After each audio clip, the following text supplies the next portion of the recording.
Well, it's official. Ducati have confirmed that Marc Marquez will miss the rest of the 2025 season. That, of course, includes the last 2 rounds of the season in Portimao and Valencia and the end of season test, which effectively is the start of 2026. Not a surprise. I'm joined by Lewis Duncan to discuss it.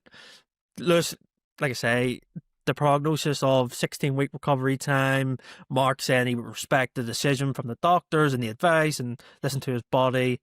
It's a shame because it's been such a record-breaking year, but this is the right decision, isn't it, for next season at least? Yeah, absolutely. As you say, Jordan, it's not a surprise. We knew straight away from the Indonesia crash, a couple of days afterwards, that Mark wouldn't be racing in Australia and in Malaysia.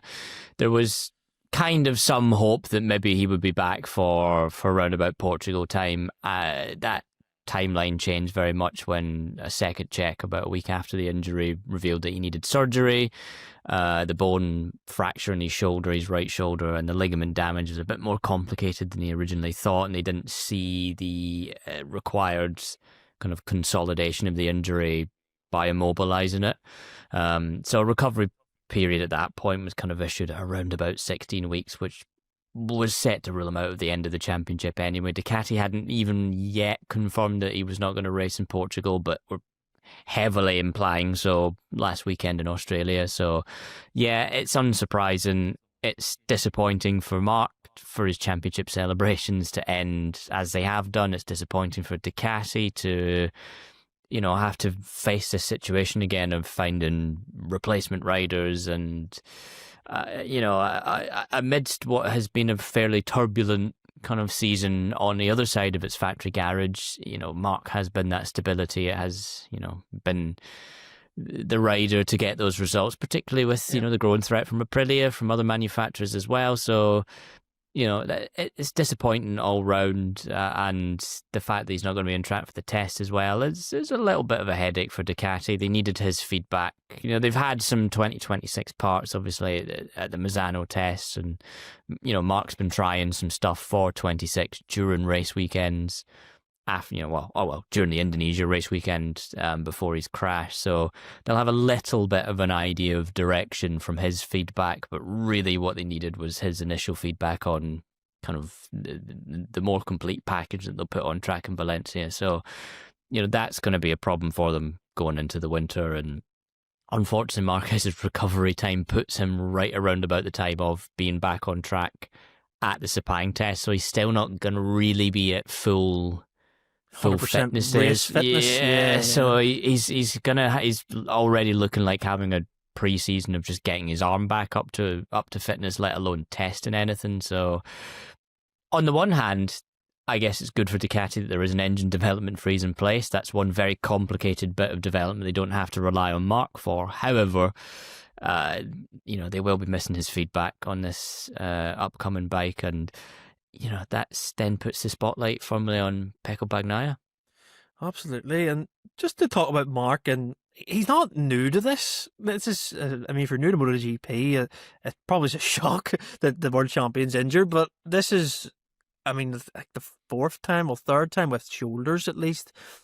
He had it in 2018. He got surgery on his left shoulder. Had a off season of recovery, same for 2019, into obviously 2020 changed because of the pandemic and everything, but he's been like this before, Lewis, where he's came into testing 80, 60% fitness, and he progresses into the season, and those seasons he produces, the 2019 season obviously is probably his greatest in terms of individual success, but do you think a few years older now, he's being smart in terms of his body, because he knows what difficulties he's had with shoulders, arms, diplopia. He's been in this winter of just, okay, relax, it's going to be fine. And I think his social media has kind of been like that. He posted a picture of a bonsai tree and he was out trimming it out of his back garden, and he says he needs to have the mentality of patience and just everything will be right. I think that's maturity at its finest here, isn't it? Yeah, absolutely. He's learned the lessons of 2020 with the arm injury, and he's spoken about that a lot this year in regards to Jorge Martin, for example, saying, respect your body, listen to your body. Marc said from the moment he crashed, just after he crashed in Indonesia, that he will listen to the doctors. He will not rush. He will not make any rash decisions. So we are seeing a change in Marquez's mentality, perhaps to one who is a bit more cautious than we've seen in the past. But that is not a bad thing at 32 as well. And a rider who's taken a lot of injuries. Your body does need a bit longer to heal, and the right arm, of course, is a very, very, very integral part of a MotoGP rider. Of course, it's throttle brakes. And Marc is a very hard braker, so he's going to need to get that shoulder back up to full fitness. So, yeah, I think it's easier for him to take with the fact he was so dominant this year. He has already won the championship. He's not seeing a championship come to him from the sideline. So I think there's a degree of calmness there because of that. And a degree of calmness as well, knowing that, the bike isn't going to change hugely for next year. So, his absence, certainly for the Valencia test, won't hold him back maybe as it would have done this year had he been injured. However, the competition's getting closer. Aprilia is definitely kind of emerging as that big threat to Ducati, and this will be a little bit of a concern to him, that he has to go into a pre-season again, facing injury, facing recovery, trying to get up to speed, and also get on top of a new bike before the season starts with competition that is much harder than it was at the start of this year. So, there will be it'll be an uneasy winter time, I think, for Marc.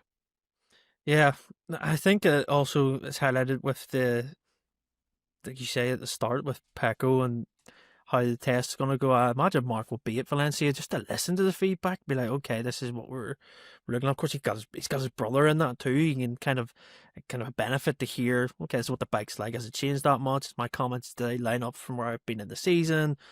But then we look at the recovery side, and this testing rule that's been in place, he's missed 4 rounds. So he then gets activated, doesn't he, into this return test that he's allowed to do. And we were thinking potentially he could do this at the shakedown test.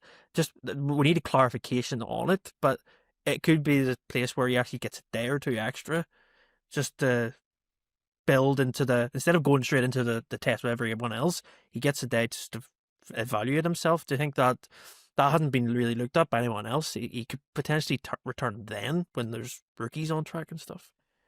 Yes, it's possible. I think that the Ducati will be looking at the regulation to try and clarify, does that 4-race kind of absence, does that apply to a new championship? Does it effectively get reset to 0? I think Ducati will look for clarification. I think the other rival manufacturers will be looking at that and might well sort of step in the way a little bit and say, well, we don't actually, we wouldn't want that. We don't think that's in the spirit of the regulations necessarily. So, if it was a test, it would be just the 1 day at Sepang and in the shakedown. So, he wouldn't be able to do the full shakedown, which... Yeah, it wouldn't be like he gets like a full advantage, essentially. Yeah, exactly. But Ducati will almost certainly be looking at that regulation to see if they can get it. But also if Marc is ready for the Sepang test, let's not catastrophize right now, but the 16-week recovery point from Mandalika, assuming that timeline goes well, would put him bang on the day of the day of the Sepang test. If there are any more setbacks for that recovery, that does push him out of the Sepang test. So there's a lot to kind of get through first before we start looking at, okay, can he do a day of the shakedown under the new regulations? Will we even see him on track in Sepang? So, and it's very much, it'll be a week by week thing. The doctors have said, and according to Ducati, that the recovery is going as expected. It is, they are happy with it. They just feel like they need to immobilise the arm for 4 weeks before they can begin rehabilitation to get the arm back up to working to a point where you can work on it in the gym and get the fitness back up into it. So this isn't an announcement of, okay, panic, injury's not going well, it's not recovering. It is. It just they're not satisfied to push him yet. They need to they're going to give it time, and that's fair enough. And when you compare that to, it's a very similar injury to Maverick Vinales. Maverick had the summer off, yes, and then tried to come back 8 weeks before the 16-week recovery period, and he's suffered for that. He's still out, and we don't really know when we're going to see Maverick. We might not see Maverick for the rest of the season. So he's pushed that injury, and it hasn't worked in his favour, and may also give him a setback going into next year as well, depending on how his recovery goes. So yeah, I think the cautious approach is being taken with Marc and with Ducati. They're happy with what they've seen so far, and Marc, as you say, is relaxed, and I think those are the positive aspects of this particular announcement. Yeah, that's really it. And if you want to see what Marc Marquez's recoveries have been like, there's documentaries about this, about his, especially the one in 2019. I think it's unlimited. It's on Red Bull TV, or it's on Video Pass, I think. Give that. His team, his background team, and his physio had to take his motocross tires away from him because they didn't want him near a bike or anything. So I think it'll be different this time. But Marc, like Lewis said, no panic here. He's happy. He's done a video. He's smiling in it. He's like, we'll be back on track soon. This is just the steps he needs to take before we see him again. Real shame, because it's odd for such an iconic season, record dominating season to end like this. But he'll be back next year, as Marc Marquez always is, ready to go. And I think, yeah, just have to wait. It's strange not seeing him race till the end of this year, but that's what it is. If you enjoyed this video, guys, like, comment, tell us what you think about Marc's recovery.